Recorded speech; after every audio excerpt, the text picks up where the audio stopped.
Nothing goes on a day inside of squares as the snack. Hi, my name is Kyle, and welcome to Worldwide Campus News and Entertainment. And today, I'm going to show you how to make the homemade date squares. The first thing, preheat your oven for 350 degrees Fahrenheit. Make sure the oven will be nice and hot. You're going to take either an 8 or 9-inch square pan. You're going to spray it with non-stick cooking spray, and then line the bottom with some parchment paper. That way, we're easy to release. We're going to start with the filling. I have only a pound of dates. These are the California whole dates. I'm going to chop it in. Right, just finished chopping it. This pit has been already removed. So that's 1 pound, which makes about only 2 or 3 cups. But anyway, 1 pound of dry pitted dates. We're going to put these onto the stove top, and we're going to get this right through. We got the sauce pot over low heat. Let's go ahead and add the pitted chopped dry dates.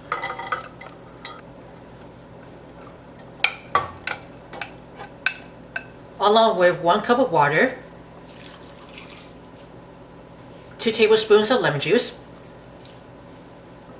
and don't forget, a 1/4 cup of finely packed light or dark brown sugar. Just want to break it right through. I'm just going to stir this around.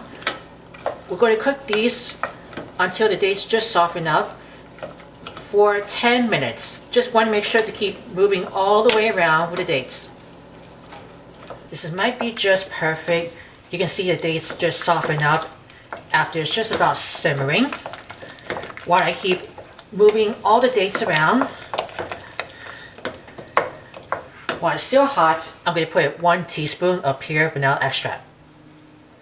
And just going to keep stirring for more of that. Can you see the dates just softened? It's only after the low heat. Alright, we're going to let this cool for additional 10 more minutes. Once after additional 10 more minutes, we're going to transfer it into the food processor. Alright, it's all been into the food processor. Let's get the lid on, and we're going to puree.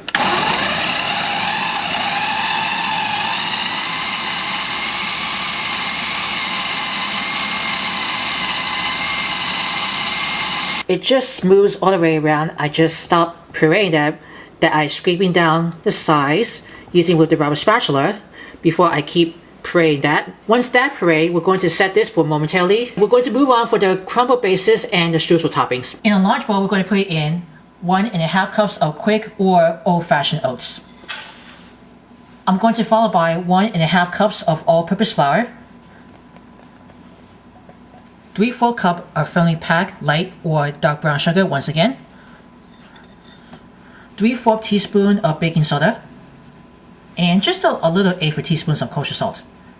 We're going to break down the brown sugar. I'm going to use the one from the pastry blender. Now I'm going to cut these about 2 sticks of unsalted butter that I brought to room temperature. You could also cut it into a little bite-sized chunks. You could leave that whole thing, but that doesn't really matter. We're going to cut all the butter until you get nice coarse, just like breadcrumbs. And you're going to make sure to scrape down the sides using with the butter knife. This is nice and crumbled up. And I transfer with my dirty hands from the pastry blender. I wash my hands very thoroughly. And we're going to ready to assemble that to make the date square. Now let's put half of the crumble goes into the prepared pan, and I'm just going to firmly pack it down. That's going to be for the base of the crust. Now you can go ahead and to use your clean fingers or hands where your nut goes on. Just an easy way to pack it over instead of the back of the spoon. This spoon might be sticking on it, so I just scrape it down with the butter knife. Right, the first pack, let's plop the filling right onto this of the crust. Don't forget to remove the blade. I'm going to use the one to scoop all over with the rubber spatula. And just going to spread the filling. We use a butter knife. You can also use the back of the spoon. Right after filling. So let's sprinkle the rest of the crumbs. That's going to be for the streusel toppings.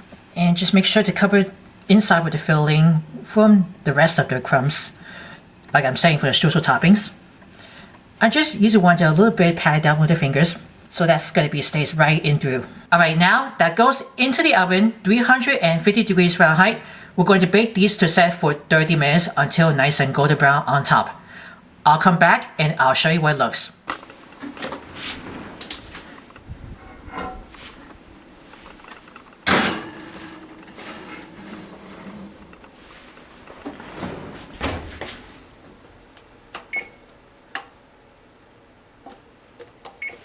There you go, it's been done. After 30 minutes, let's turn this off. And just gonna take that out. And I'm gonna put this on the wire rack.